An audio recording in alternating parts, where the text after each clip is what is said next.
Hello everyone, I'm Brian. Today I'm reacting to merits versus karma and why is merit more important and have long-term benefits with subtitles.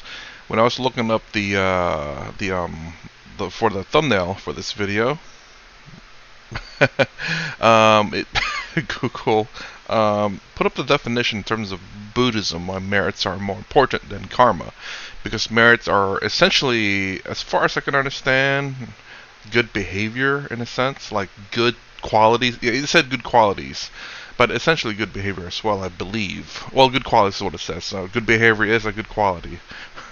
Versus karma, which is action. So, but I'd rather take it from him. I'd like to hear what he has to say. Maybe see what if the definition that Google gave is relatively accurate or not. But anyways, let's go and get started. And that's the thing that I kind of want to get a little bit more into merits versus karma, just to get a clearer understanding. Because merits is something that seems to be, as far as I can tell, either only in Buddhism, but at least not in Advaita Vedanta, I believe. So anyways, let's get right into the video. But can we also collect merit by doing non-dharma activity, non-dharma charities, without a dharma motivation? Just simply doing charities to help others. Will that also help us to collect merit? When we do non-dharma activities or dharma activities with or without dharma motivation, please don't put any label on the activity. Do not put any label on the activity. If you give food and you give money to a charity such as the blind or the deaf or cancer or Rotary Club or hospices or any association you're associated with and you help through there, it is wonderful. It is wonderful. They do not need to be a Dharma institution for you to collect merit. That is correct. If I tell you, if you only help Buddhism and only help the temple and donate and help the monks and help the Sangha here, then you collect merit. Anything else, no. No. That's not true. It is definitely not true. That's not written anywhere in Buddhism. So if I say that, I'm sure all of you are not stupid. You can go read a book and SMS me and say you lied. No, that's not true. If you do any charity work, cancer, AIDS, a blind, deaf, crippled, polio, the people who need food, old people, abandoned hospice for children, anything, it is wonderful. And without calling it Dharma, it is Dharma. What is Dharma? Dharma doesn't mean you're a Buddhist. Dharma means right conduct. And right conduct is assisting others. So if we're doing charities, we're helping others, yes, do it. Continue. Continue, because it's very, very good. One request is, if you do other charities that are not specifically Dharma, we should have a Dharma motivation. What's motivation? Motivation doesn't cost us anything. It's not much effort. It doesn't hurt us, but it brings more benefit. Example, if I donate 1,000 ringgits a month to a hospice taking care of children, and I do it because the newspapers will take a picture of me, I will look very good, I flash it when I pass the check, and I hold it there for 10 minutes and they finish the pictures, and I do it solely for the motivation of getting more money, getting a good reputation so I can get more business, and I do it with the motivation of solely, actually it looks like giving, but it's requesting to get more. That one is not bad either, because you're still helping, but the merits become karma, and karma is very small. Good karma is very small. So when we give with the motivation of having to get something back, it is still good, but it's not merits anymore. It becomes karma. Interesting. In terms of Advaita Vedanta, as far as I understand, detachment from the material world is key, and this is to me kind of like expecting something in return. If I do good, I would want good back, but that's attachment because you are expecting something in return. Now, there's a difference though when you say I do good but I happen to get something good return, which whether I did or did not doesn't matter to me. The point is I'm doing good. That's all. If I get something in return back, it's great. If I don't, that's fine. It's the same regardless. Um, but here he seemed to explain it in such a way that 308. Um, the motivation is to receive something, so I can get more business. Yeah. So there's an expectation to it, which is kind of strange. A bit different. Now, for me, if you're doing good and you're getting good in return, I think that's fine, honestly. But at the same time, if this becomes an expectation all the time, you might be disappointed. um, Again, I do believe in a detachment. In terms of Advaita Vedanta, detachment from your actions will be very beneficial, because then just by receiving something in return is really nice. It's kind of how I live my life now. I'm not saying completely. I don't know if there's anything I expect in return, but I think to me it's just much easier if when you give something you expect nothing, because then if you get nothing, then well, that's what you expected in the first place. It's kind of it's a good philosophy, I guess, to live by. Is that the philosophy? But yeah, it's a good thing to live by, because then you're never disappointed. It's not. You can kind of see that in a bad way, but look at it as more of an understanding and realistic way. Not everyone can give back. Not everyone wants to give. That's fine. I don't give to expect something in return. That's the way I look at it. If I get something in return, that's crazy. A little bit. A little bit. Don't get me wrong. I sometimes, if I do give and I say, "Hey, look, I want it back" or something like that, I'd be straightforward. I'm not gonna like, "Better give me something good." I'm not gonna, like, I don't know how to say, like, I give you something but I don't say anything, but then I'm sitting there expecting something in return, I guess, like that, not direct. No, no. If I give something and I want something in return, I will say it.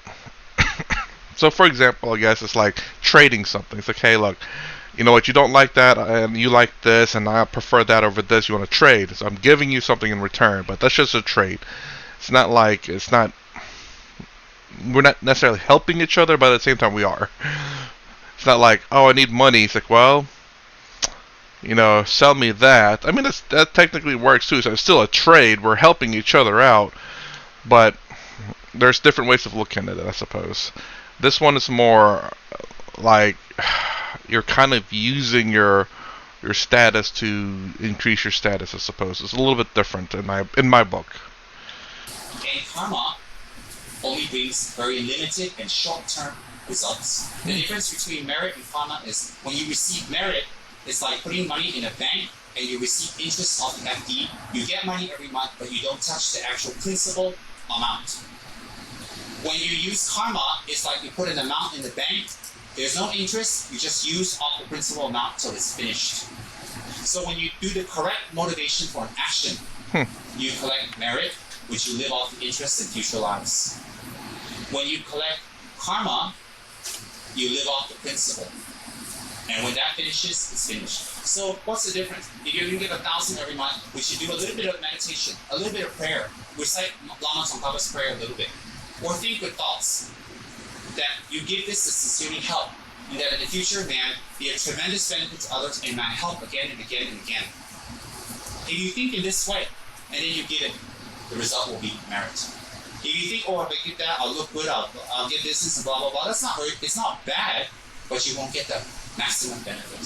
So whatever you do, don't we want the maximum benefit? I do. It's not being greedy, it's being smart. It's not being cunning, it's being intelligent. It's not being tricky, it is planning ahead for your future life so you can be a benefit to others. Yeah, but I guess perhaps my brain is Advaita Vedanta in terms of detachment. So this is this is essentially pre-planned. It's like, well, let me do some calculations here. If I do this, this, and this, my bank will grow even bigger and bigger and bigger. That's the most interest I can compile. So let me do that so that the $1,000 I give now will equal out to $1,000,000 later on for every $1,000 I deposit. It seems very odd, I will say, to have that as your motivation, to say I want something bigger in return. My little tiny $1,000 donation, later on in life, I want that to be $1,000,000. It's the only reason why I'm doing this, kind of deal, you know.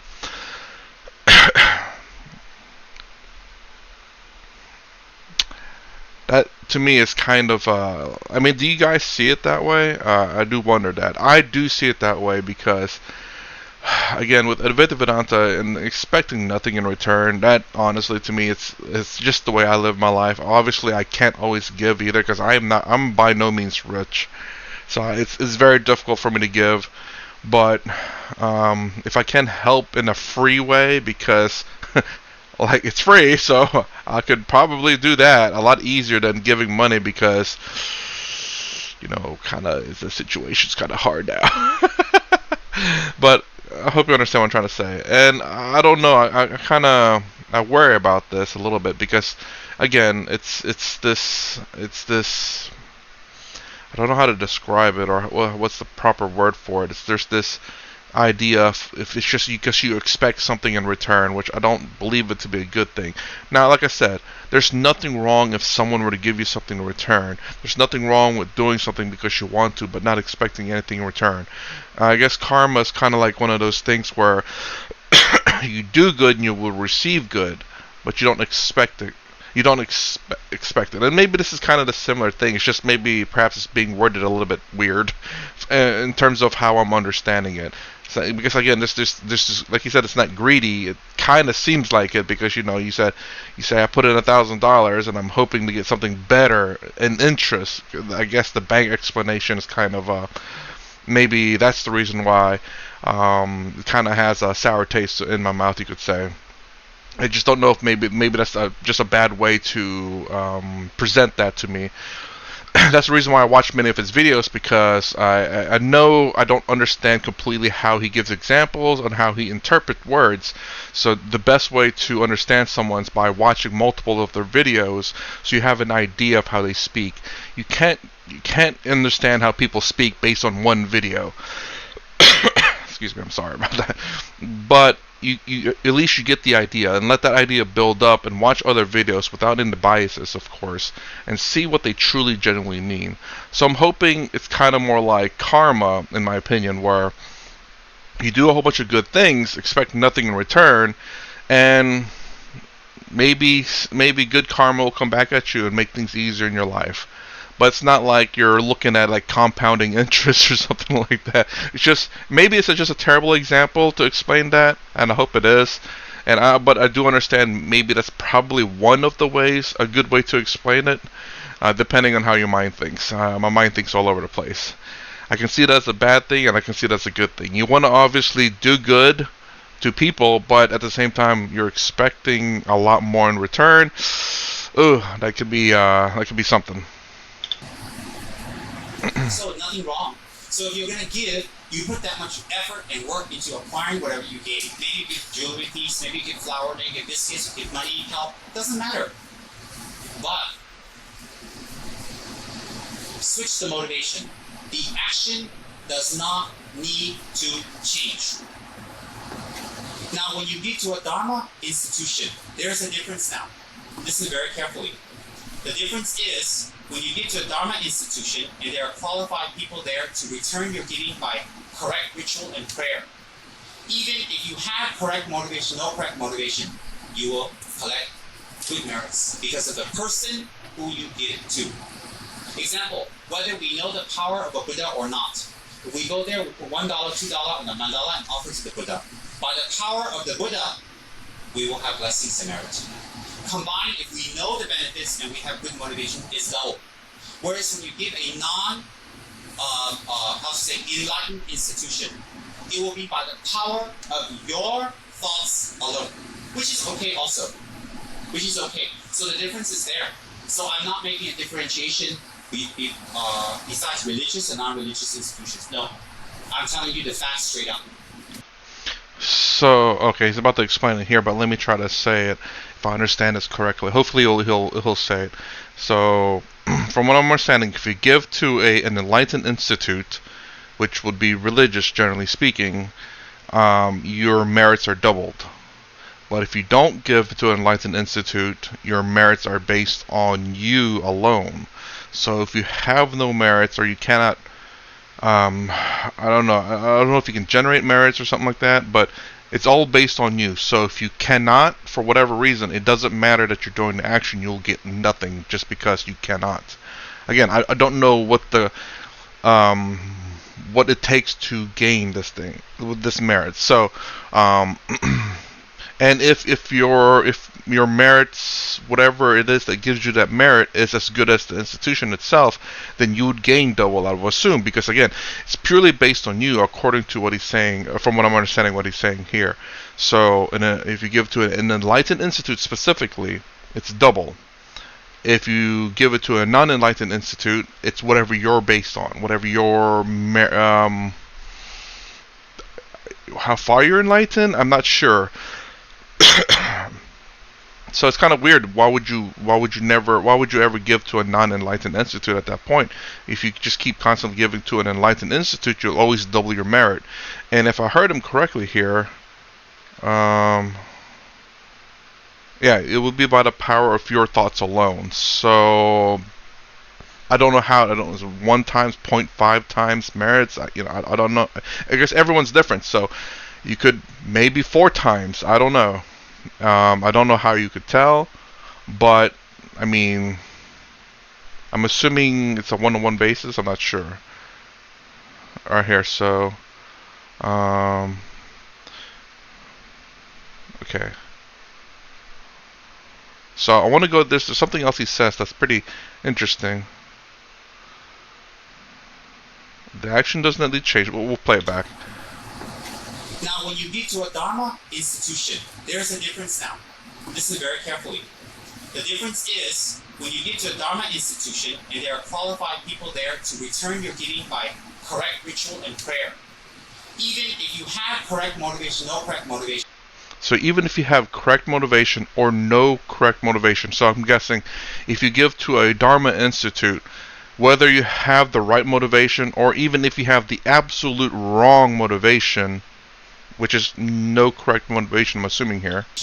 You will collect good merits. So regardless of your motivation, when you donate to a Dharma institute, you will collect good merits no matter what. Oop. Because of the person who you give to.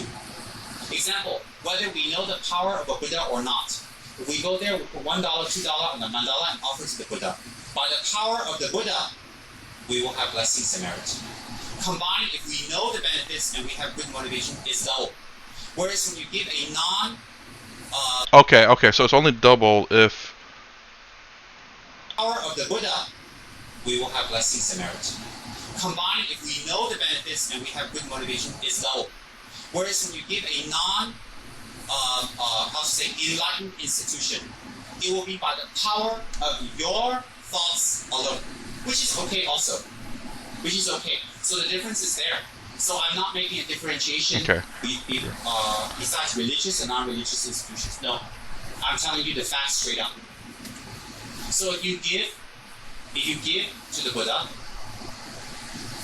it's double, including your motivation. Now, along with that, the second part is this.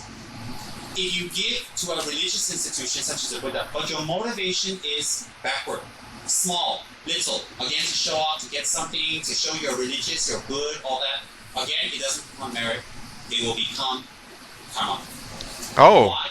Although the enlightened being is very high, but your motivation is so not good, then the merits is much less, borderline of karma, or can be just karma, depending on your merit, on your motivation. Oh, okay, so they changed here. I thought 6:30. I could have sworn he said.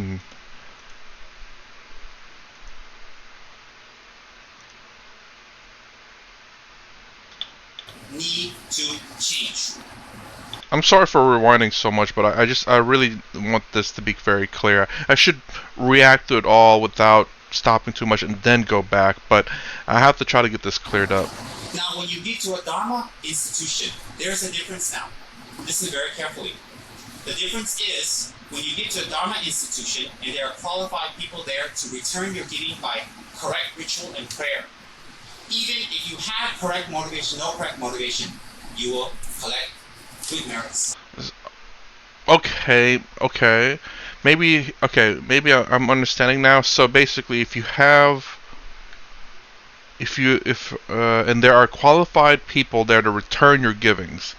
So, and I'm assuming this second part, the 630 part, was because of the Buddha.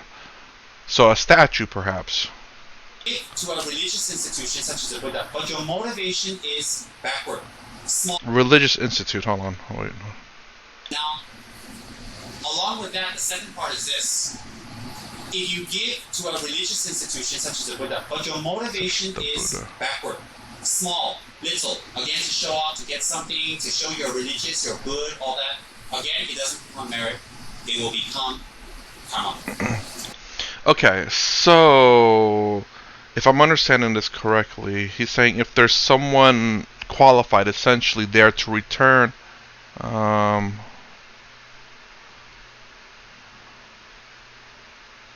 right here, when you give to a Dharma Institute by correct ritual and prayer, if you have correct or no correct motivation, you will still collect good merit. I'm guessing the second part here, the 630, is actually, perhaps, again, let me know if I'm wrong, if you go to a Dharma religious institute like the Buddha, I believe, but if there's no qualified person there, but you give to the institute itself, without a qualified person there, then your motivation really does come into play. You may not even get good merit, but you may get karma instead. So I guess so. Again, I'm trying to understand this so people hopefully will do the best that they can. You have to make sure that when you do donate, so that your motivation is irrelevant, that you have qualified people there. If I'm understanding this correctly, so it's right here. Qualified people there to if there are qualified people there to return your giving by correct ritual and prayer. Even if you have correct motivation, no correct motivation, you will collect good merits. Okay, you'll collect good merits. And then here he says, the second part. If you give to a religious institution such as the Buddha, but your motivation is backward, small, little, again to show off, to get something, to show you're religious, you're good, all that, again, it doesn't become merit, it will become karma. Well, he did say, mind you, that it could be small merit or maybe even just altogether just karma by itself, depending on how bad your motivations are.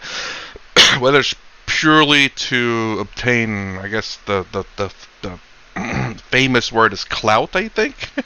Meaning you just want to be like, oh, I'm also good, everyone pay attention to me. Then you'll absolutely just obtain karma. But if you have this idea that's like, I want to collect goodness and I want to make sure people see me, but you're not going to be too loud about it, you may collect a small amount of merit as opposed to just perhaps just not karma, but just a small amount of merit. Why? Although the enlightened being is very high, but your motivation is so not good, then the merits is much less borderline of karma, or can be just karma. There you go. Here. On your motivation. So, in essence, it is the object makes the difference, the motivation makes a difference, and then the actual giving. Those three make a very big difference in the impact of us collecting merits of karma and whether they're good or bad. So if you give to a non-religious institution with a higher motivation, it is very powerful. It is merit.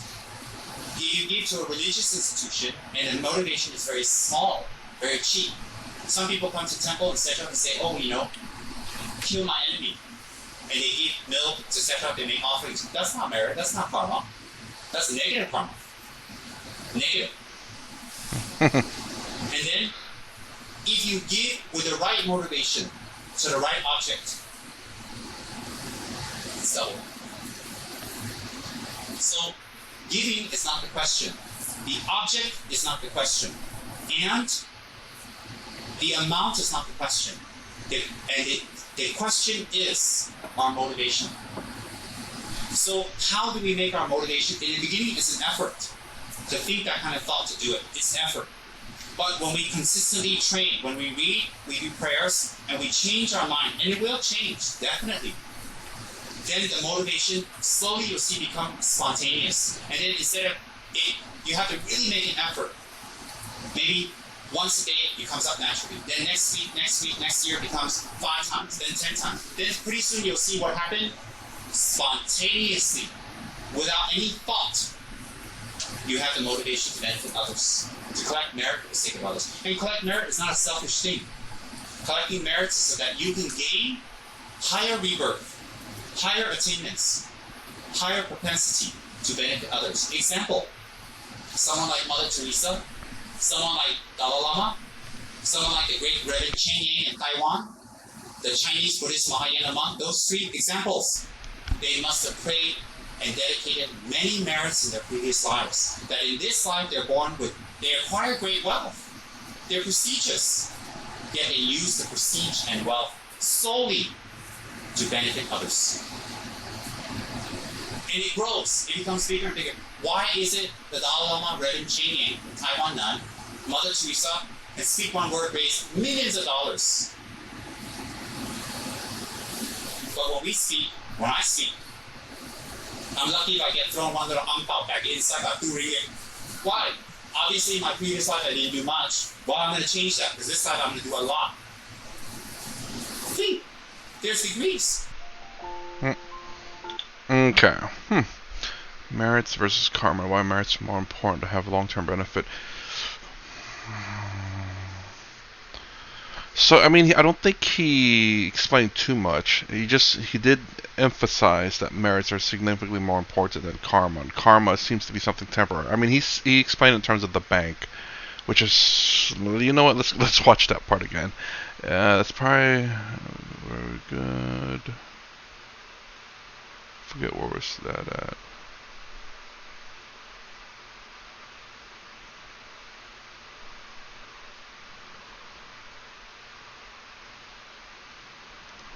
It brings more benefit. Example, if I donate 1,000 ringgits a month, and I do it because getting more money, getting a good reputation so I can get more business, and I do it with the motive, that one is not bad. Good karma is very small. So when we give with the motivation of having to get something back, it is still good, but it's not merits anymore. It becomes karma. And karma only brings very limited and short-term results. The difference between merit and karma is when you receive merit, it's like putting money in a bank and you receive interest off the FD. You get money every month, but you don't touch the actual principal amount. When you use karma, it's like you put an amount in the bank, there's no interest, you just use off the principal amount till it's finished.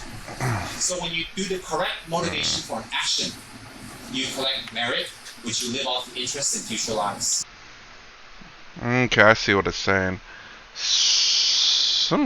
Actually, that makes a lot of sense, because that falls in line with Advaita Vedanta in terms of karma as well, because it is very much, from my understanding at the very least, in terms of karma, is that there is this bank of good and bad karma that you have, and you're literally pulling from this bank. So pulling from both the good and the bad karma in your life. So it is very much that. Okay, he does explain it actually really good here. Now, for some odd reason, it didn't click the first time around. So, okay, merit essentially is putting essentially kind of good karma, but there's this accumulation of goodness, I guess you could say, because it's like goodness generating goodness for you, whereas karma is whatever you put into it, you'll get back, and that's it. But although in terms of Advaita Vedanta, since if you believe in the rebirth, we have infinite lives, or infinite previous lives. So depending on how you want to see it, we also have infinite good and infinite bad karma in our lives, and then our next lives is going to have the exact same thing. What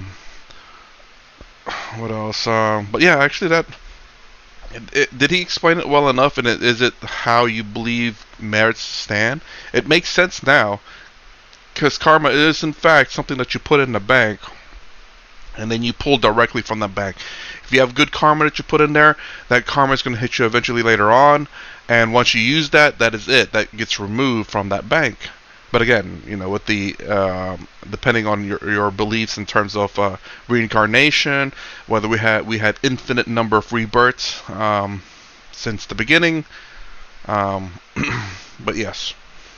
And then merits is something that's it's interesting that you don't ever pull from the bank. It's something that's collected in the bank, and that interest of merits is what you actually pull from. So it's forever ever going up. You're getting more and more and more and more. Hmm. Okay, and if that is correct, I understand it now. Actually, I need to go look up what Google said about that. I don't think it's close to what he said there. But anyways, so that's my reaction to merits versus karma, and why is merits more important and having a long-term benefit. If you like my content, please consider subscribing, thumbs up, thumbs down below. Thanks for watching. I will see you in the next vid.